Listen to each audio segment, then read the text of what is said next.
5 reasons why you keep attracting the same kind of people in your dating relationships. Number 1, you are searching in the same place. What are the odds that you're going to catch the same kind of fish if you keep going fishing in the same part of the river? The odds are very high. And one thing you need to understand is that people, where you meet them is your natural habitat, and people of a certain natural habitat will exhibit the same traits and characteristics. So if you keep meeting people in drinking spots, then you're going to keep seeing the same traits and characteristics in each and every one of them. And so you hear people jump to the conclusion that all men are the same or all women are the same. No, all the men you have been picking in the particular place you have been searching are the same, and that is true. So if you're looking for loyal, committed, and respectful people, then you need to find them in their natural habitat. If you're looking for God-fearing men, God-fearing women, then it means you need to go to that natural habitat, meaning you too need to be a God-fearing person so you can meet that kind of people. So ask yourself, the last 5 people that you met and you concluded that they were all the same, did you meet them in the same kind of place? Did they exhibit the same kind of traits because they are from the same natural habitat? You see, even in church, it's not enough to say, I'm going to go to church so that I can find someone godly. As a matter of fact, that's what many people do now. So what are the chances you are going to meet yourself? You're in church because you're hunting, and you're definitely going to meet another person who is in church because they are hunting. And then you're going to conclude that church people are the same. No, church hunters are the same. If you really want someone God-fearing, you have to meet them in their natural habitat, meaning you too need to become someone God-fearing. I remember someone said, if you're looking for wife material, don't go to church on Sunday. Go to church but on Wednesday, because that's where you find the extra commitment. And that makes sense. So the way you are searching determines the kind of product you're going to find. And number 2, quickly, just like I said, you attract exactly what you are or who you are in a relationship. If you're truly honest, the kind of people you have been attracting are the kind of people that are like you in terms of their values, their character, and their attitude. Therefore, you need to start by cultivating in yourself the qualities that you're looking for in a partner.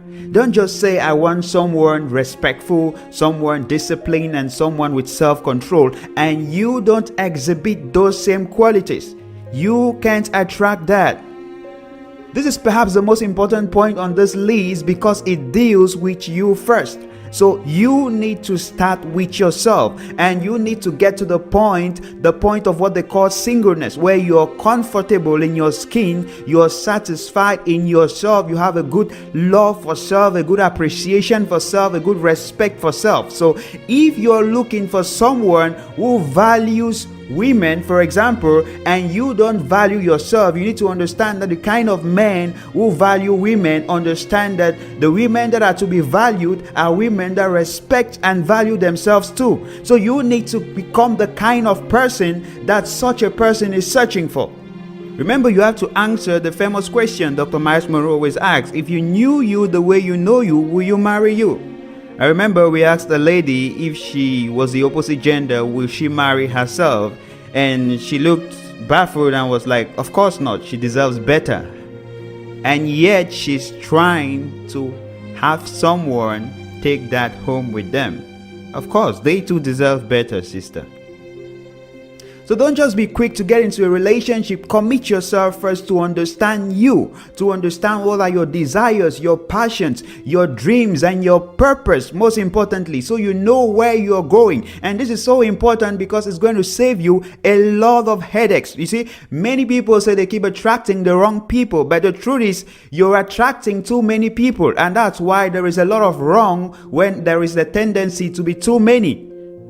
Why? Because you don't know who you are, you don't know your purpose, you don't know where you're going. Because if you knew these things, then first and foremost, it's not that they are going to help you pick the right person, but they are going to help you know exactly the person not to pick. And that is going to save you a lot of time and a lot of stress.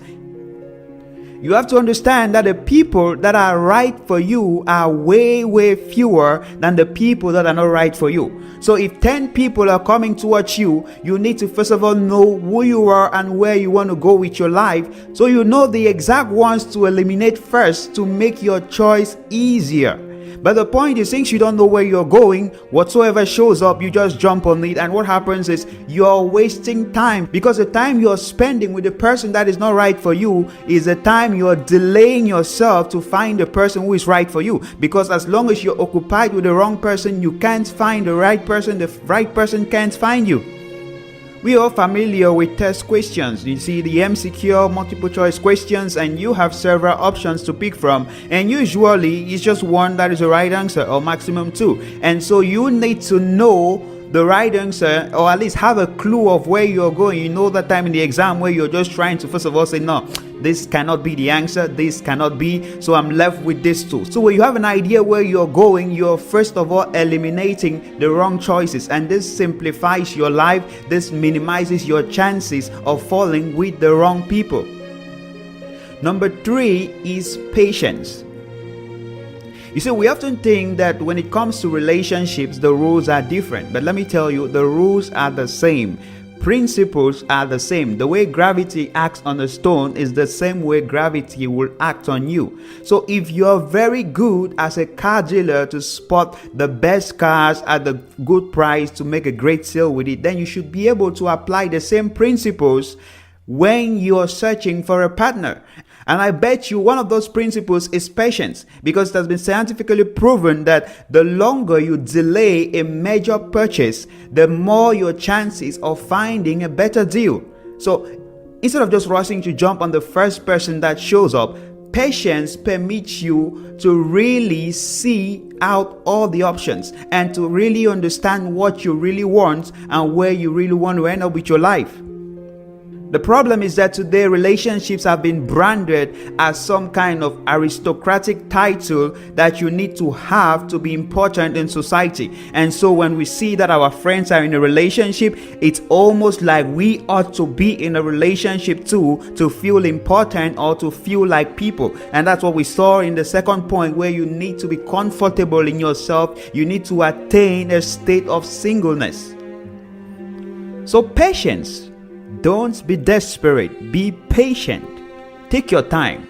It's better to be single for 4 years and then you find the right person in the 5th year and settle down happily ever after, than to date 2 people per year for 5 years and not settling with anyone. Because the chances are, the more you have broken relationships, the greater the odds of you having another broken relationship. Because first you start losing confidence in yourself and in your ability to make the right choices, because you start doubting, what if this one turns out like the last one? But if you don't have a last one that failed to compare this one to, and you're pretty sure that you have taken the right precautions, you're going to do everything to see that this one works. The 4th reason why you keep attracting the wrong people in relationship is that you have oversized expectations. You have unrealistic expectations. And so you may wonder how this actually relates to the context. You may wonder how this applies, but the point is, once you bring some kind of unrealistic expectations and someone who shows up who is not even right for you and sees that they can play to fit your fantasies, then they try to become the actor that you've coined in your mind to fit that role. And of course, the play goes on for months or years, and then you wake up one day to the reality that it has been an act all along.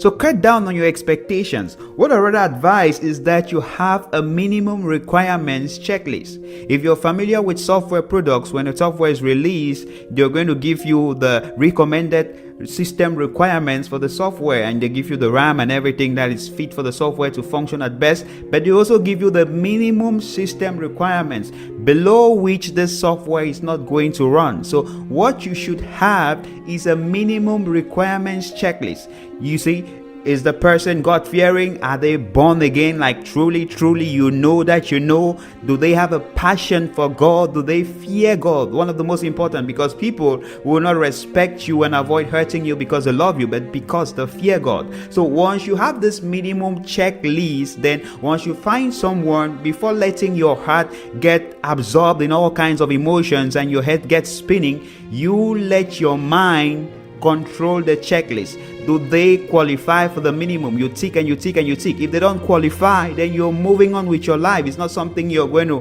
have to take a time again to think about.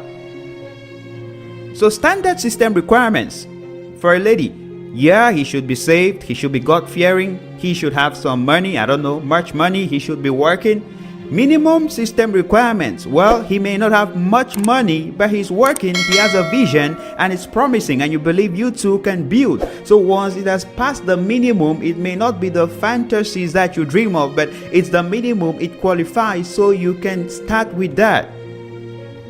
And the last point, get busy. Get busy with what you were sent here on earth to do. Get busy with your purpose. Get busy with your work. Get busy making your own contribution to humanity. Marriage is not an achievement. Don't let Hollywood or the society deceive you. Remember, the surest way to find the right person to accompany you on a journey is to meet them on your way there. So as you're getting busy doing what you're supposed to do, it is only a matter of time for you to run into the right people to accompany you on that journey. Get busy doing what you were sent on earth to do, and whatsoever you need for that purpose is going to meet you right on the field. That's our time in this video. I believe you were inspired by it. Then give it a thumbs up and subscribe if you're new to this channel for more great content like this. Remember to take responsibility on what you learned today. This video is proudly sponsored by our patrons. You too can support this channel by visiting our Patreon page. The link is in the video description below. I want to say a big thank you to all our patrons out there. I am Djoumessi from Wisdom for Dominion. Thank you for watching and see you in our next video.